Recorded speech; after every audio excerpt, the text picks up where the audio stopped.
स्वरूपाय नमः प्रकृतिरूपिणे।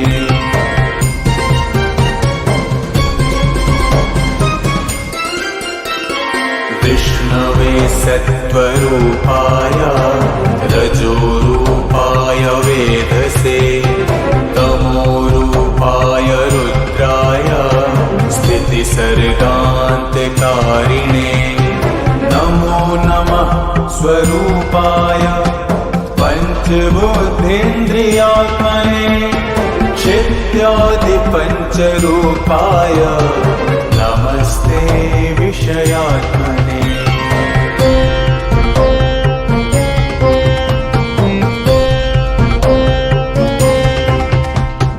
नमो ब्रह्माण्डरूपाय तदन्तर्वर्तिने नमः।